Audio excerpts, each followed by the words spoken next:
মাআলিমু আহলি সুন্নাত ওয়াল জামাআহ, আহলুস সুন্নাহ ওয়াল জামাআহ এর পরিচয় আমরা কিভাবে নির্ধারণ করব? যে কেউ দাবি করবে আমি আহলুস সুন্নাহ,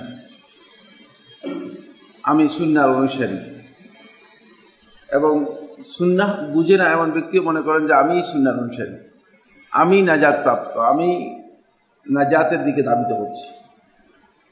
তাদের পরিচয় নিয়ে আমরা দীর্ঘদিন থেকে অনেকগুলো পয়েন্ট আপনাদের সাথে শেয়ার করেছি, এবং আরো কিছু পয়েন্ট রয়ে গিয়েছে। এই আলোচনাটি এই জন্য অত্যন্ত গুরুত্বপূর্ণ, কারণ এই সুন্নাহর নাম দিয়ে আমাদের মাঝে এখন বড় ধরনের বিভ্রাট তৈরি করার চেষ্টা করা হচ্ছে। ইতিমধ্যে একটি বিভ্রান্তি আমার কাছে এসেছে বা আমাকে জানানো হয়েছে, সেটা হচ্ছে এই, এখন একদল লোক তারা এই কথা মনে করে থাকেন যে সুন্নাহ এবং হাদিস এই দুইয়ের মধ্যে একটা পার্থক্য তৈরি করে তারা মনে করেন যে আমরা আহলুস সুন্নাহ, কিন্তু আমরা আহলুল হাদিস না।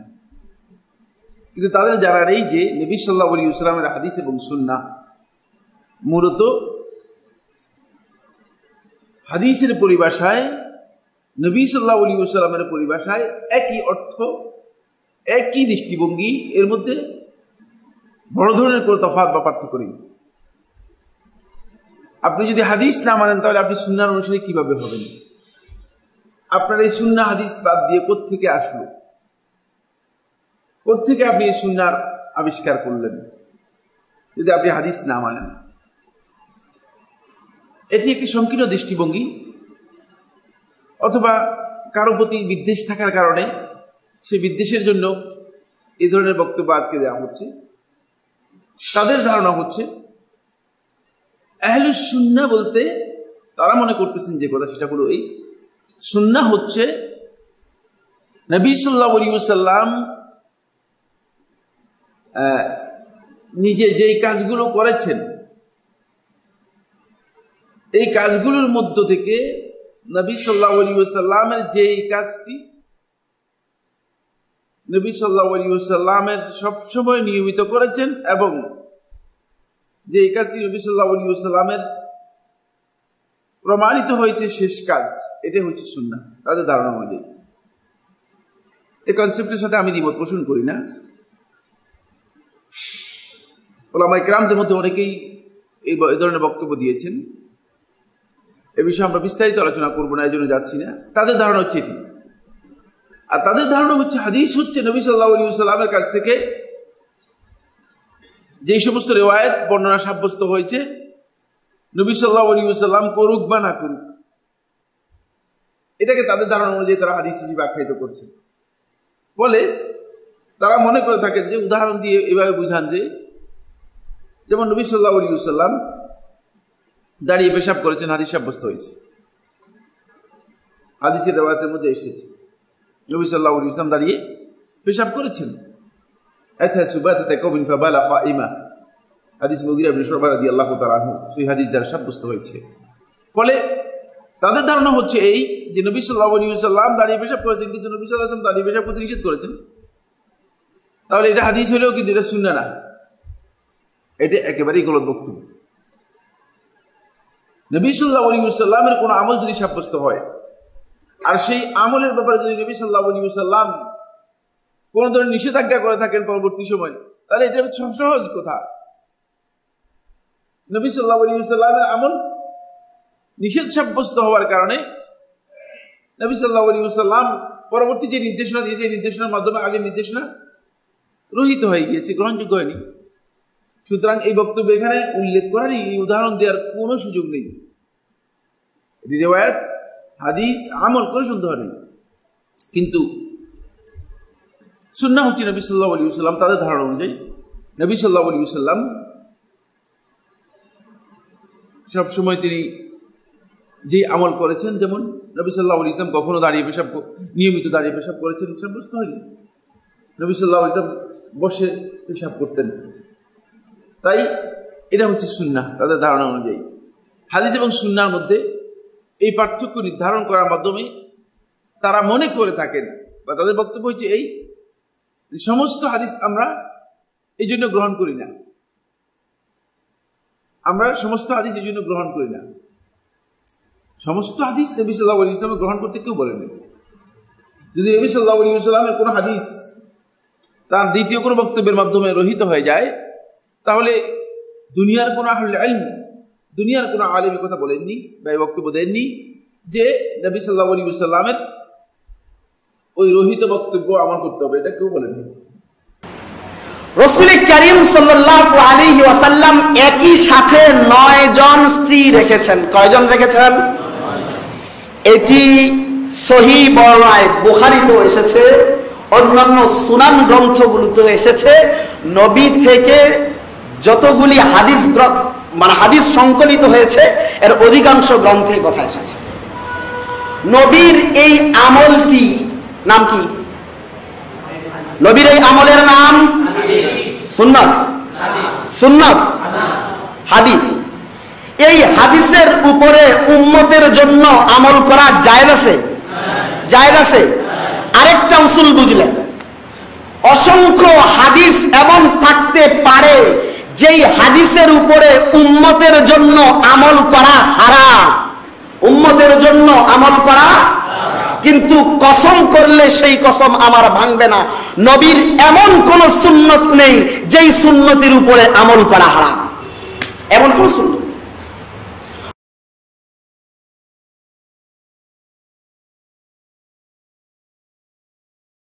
বরং নবীর সমস্ত সুন্নতের উপরেই আমল করা যায়। নবী সাল্লাল্লাহু আলাইহি ওয়াসাল্লাম সুন্নাহ অনেক সময় আমলযোগ্য নয়। যেমন নবী সাল্লাল্লাহু আলাইহি ওয়াসাল্লাম এর সুন্নাহ হচ্ছে তিনি চারের অধিক বিয়ে করেছেন। নবী সাল্লাল্লাহু আলাইহি ওয়াসাল্লাম এর মৃত্যু হয়েছে ওয়াইনদাহু তিসউ নিসওয়া, নবী সাল্লাল্লাহু আলাইহি ওয়াসাল্লামের 9 জন স্ত্রী রয়ে গিয়েছে। এটা কি আমাদের জন্য বৈধ হবে কিনা? এটাকে সুন্নাহ হিসেবে গ্রহণ করতে পারবেন কিনা? তাহলে আপনার এই সংজ্ঞা, আপনার যে ডেফিনিশন আপনি নিজে আবিষ্কার করেছেন প্রবৃত্তির মাধ্যমে, এটা মূলত ডেফিনিশন না, এটা বুঝে যাচ্ছে। নবী সাল্লাল্লাহু আলাইহি ওয়াসাল্লাম সেই হাদিসের মাধ্যমে সাব্যস্ত হয়েছে সাওমুল ওয়াসাল, কানা ইয়াসুমু লা ইফতার, সিয়াম শুরু করতেন নবী সাল্লাল্লাহু আলাইহি ওয়াসাল্লাম, একেবারে একাধারে সাওমুল ওয়াসাল করতেন আর ইফতার করতেন না। নবী সাল্লাল্লাহু আলাইহি ওয়াসাল্লাম যখন প্রশ্ন করা হতো, জিজ্ঞেস করা হতো, হে আল্লাহ নবী সাল্লাল্লাহু আলাইহি ওয়াসাল্লাম, আপনি কি আর রোজা ভাঙবেন না, ইফতার করবেন না? তা নবী সাল্লাল্লাহু আলাইহি ওয়াসাল্লাম বলতেন যে আল্লাহ সুবহানাহু ওয়া তাআলা আমাকে এই সিয়ামের মধ্যে আল্লাহ রাব্বুল আলামিন আমাকে কি করতেছেন, ইয়াসকিনি ওয়া ইয়ারযুকুনি, আমাকে রিজিক দিচ্ছেন এবং আমাকে পানির ব্যবস্থা করছেন। তো এটাকে আমাদের জন্য বৈধ হবে কিনা? নবী সাল্লাল্লাহু আলাইহি ওয়াসাল্লাম নিষেধ করেছেন। সুতরাং এই বিশাল নবী সাল্লাল্লাহু আলাইহি ওয়াসাল্লাম সুন্নাহ, এটা কন্টিনিউয়াস সুন্নাহর মধ্যে অন্তর্ভুক্ত। নবী সাল্লাল্লাহু আলাইহি ওয়াসাল্লাম কন্টিনিউয়াস সুন্নাহর মধ্যে অন্তর্ভুক্ত, কিন্তু সেই কন্টিনিউয়াস সুন্নাহর মধ্যে অন্তর্ভুক্ত হওয়া সত্ত্বেও উম্মার জন্য এটি প্রযোজ্য নয়। তাহলে বোঝা গেল যে এই যে পার্থক্য করা হয়েছে, পার্থক্যটা একটা ধূম্রজাল তৈরি করার জন্য। এই ধূম্রজাল কেন তৈরি করা হচ্ছে? এর মধ্যে কি অবজেক্টিভ রয়েছে? এই ধূম্রজাল তৈরি করার মধ্যে অবজেক্টিভ হচ্ছে একটা, সেটা হলো এই, যেহেতু নবী সাল্লাল্লাহু আলাইহি ওয়াসাল্লামের হাদিসের কথা বললেই এখন অনেকের গায়ের মধ্যে জ্বালা পড়া শুরু হয়, হাদিসের বক্তব্য শুনতে রাজি না। তারা তাদের ধারণা অনুযায়ী তারা যখন হাদিসের কথা বলে তারা মনে করেন যে এটা মনে হয় আহলে হাদিসের বক্তব্য। না, হাদিসের বক্তব্য আহলে হাদিসের বক্তব্য না। হাদিস নবী সাল্লাল্লাহু আলাইহি ওয়াসাল্লামের সুন্নাহর মাধ্যমে, হাদিসের মাধ্যমে যেটা সাব্যস্ত হয়েছে সেটা আমলযোগ্য। এখানে আমি দীর্ঘ আলোচনা করতে চাই না, মূল পয়েন্টে আমরা যাব। এখানে আমি যে কথাটি বলতে চাই সেটা হলো এই দল লোক আহলুস সুন্নাহ এর সুন্নাহ কি জিনিস বুঝে নেই, এই কারণেই এই বিভ্রান্তির মধ্যে পড়েছে। আমি শুধু এই কথাটুকু বলতে চাচ্ছিলাম। এটা অবশ্য আমরা এই আলোচনা যখন শুরু হয়, আজ থেকে প্রায় 1 বছর আগে শুরু হয়েছে আলোচনা, তখন আমি এই বিষয় সম্পর্কে দৃষ্টি আকর্ষণ করেছিলাম। সেটি হলো এখানে সুন্নাহ বলতে যেটাকে বোঝানো হয়েছে, এটা পারিভাষিক যে সুন্নাহ রয়েছে, কারণ সুন্নাহর পরিভাষা রয়েছে। আহলুল ফিকহ, যারা ফাকিহ, ফিকহের জ্ঞান যারা দেন, তাদের কাছে সুন্নাহ বলতে একটা জিনিসকে বোঝায়। যেমন আমি একটা উদাহরণ দিই। তারা সুন্নাহ বলতে যে সমস্ত জিনিসকে বোঝান, নামাজের মধ্যে নামাজের অন্যতম একটা সুন্নাহ হচ্ছে কোন ব্যক্তি সালাতের মধ্যে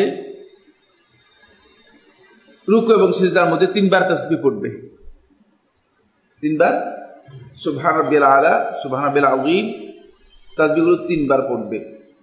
এই মর্মে ইবনে মাজাহ তার সুনানের মধ্যে একটি হাদিস বর্ণনা করেছেন। হাদিসের সনদের মধ্যে বিতর্ক রয়েছে, কিন্তু তারপরেও এটি উলামায়ে কেরামদের কাছে আমলযোগ্য এবং আমল করেছেন, এটা সুন্নাহ হিসেবে আখ্যায়িত করেছেন। আপনি বলেন তো, এই যে সুন্নাহ, এই সুন্নাহ যদি কেউ যদি 3 বার না পড়ে, কেউ যদি বেশি পড়ে, সে কি গুনাহগার হবে কিনা? অথবা কেউ যদি 3 বার না পড়ে, 1 বার পড়ে, তাহলে তার সালাত হবে কিনা?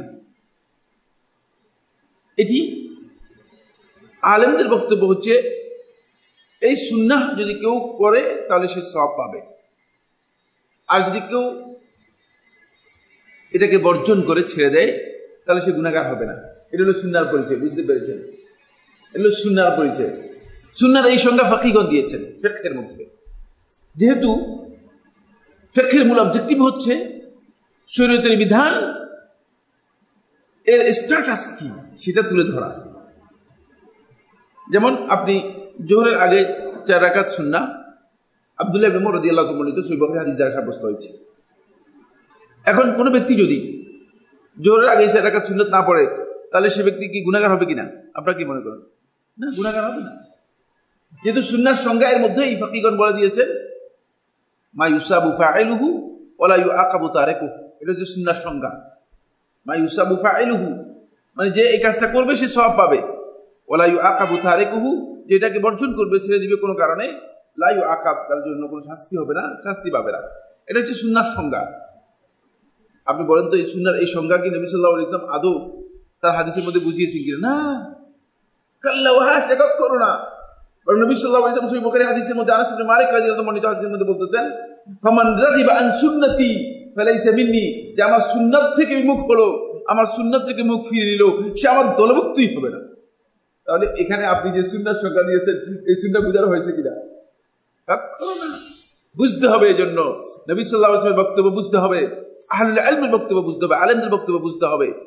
যারা বুঝে না তারাই মূলত একটা ধূম্রজাল তৈরি করে সাধারণ পাবলিকের কাছে মনে করতে যে আমরা হচ্ছি আহলুস সুন্নাহ।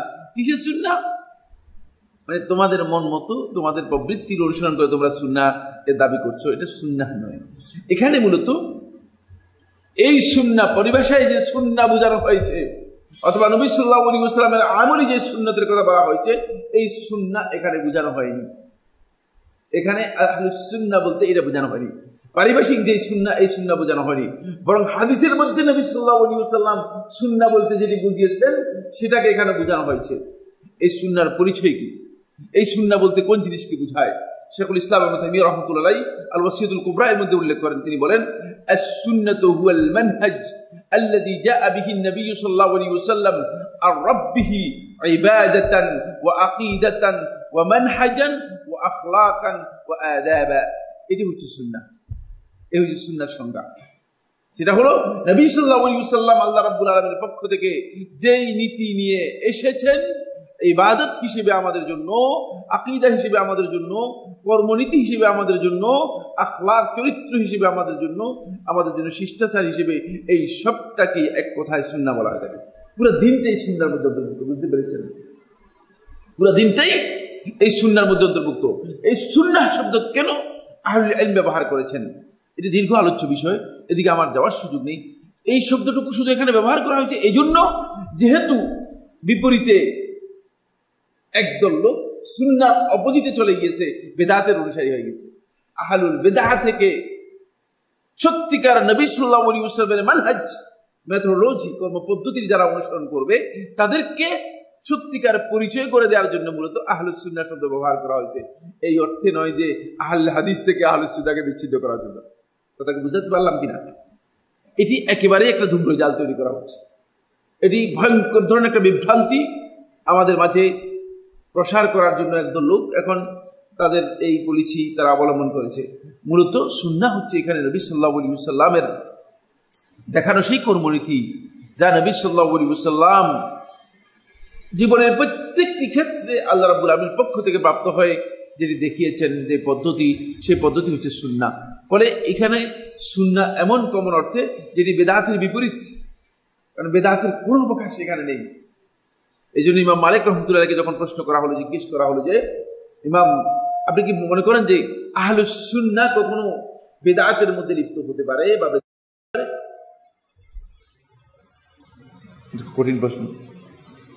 তখন ইমাম মালিক রহমতুল্লাহ বলেছেন যে সুন্নাহর যদি অনুসারী হয় তাহলে সেই ব্যক্তি বেদাতে লিপ্ত হতে পারে না, তাহলে তাকে আহলুস সুন্নাহ বলা হবে না, সে সুন্নাহর অনুসারী নয়। যদি একটি বেদাত কোনো ব্যক্তি করে থাকে তাহলে তাকে আহলুস সুন্নাহ বলা যাবে না, আহলুস সুন্নাহ এর মধ্যে অন্তর্ভুক্ত হতে পারবে না। হতে হলে তাহলে অবশ্যই তাকে বেদাত বর্জন করতে হবে, যেহেতু উলামায়ে কেরাম মূলত বেদাতের বিপরীতে এখানে সুন্নাহ শব্দটি ব্যবহার করেছেন। তাই এখানে যে বিভ্রান্তি তৈরি করা হচ্ছে, সুন্নাহ এবং হাদিসের এই যে পার্থক্য দেখানো হচ্ছে, এই পার্থক্যের মাধ্যমে মূলত একটা ধূম্রজাল তৈরি করা হচ্ছে। নবী সাল্লাল্লাহু আলাইহি ওয়াসাল্লাম সুন্নাহ না বুঝার কারণে সুন্নাহর কনসেপ্ট আমাদের কাছে স্পষ্ট হতে হবে, সুন্নাহর যে ডেফিনেশন রয়েছে সেটা জানতে হবে, সুন্নাহর পরিচয় জানতে হবে। কারণ নবী সাল্লাল্লাহু আলাইহি ওয়াসাল্লাম সুন্নাহর পরিচয় যদি আমরা না জানি তাহলে আমাদের মধ্যে ব্যাপক বিভ্রান্তি থেকে যাবে। আর এই সুন্নাহ মূলত নবী সাল্লাল্লাহু আলাইহি ওয়াসাল্লামের কর্মপদ্ধতি বা যে কর্মনীতি রয়েছে সেই কর্মনীতিকে বোঝানো হয়েছে।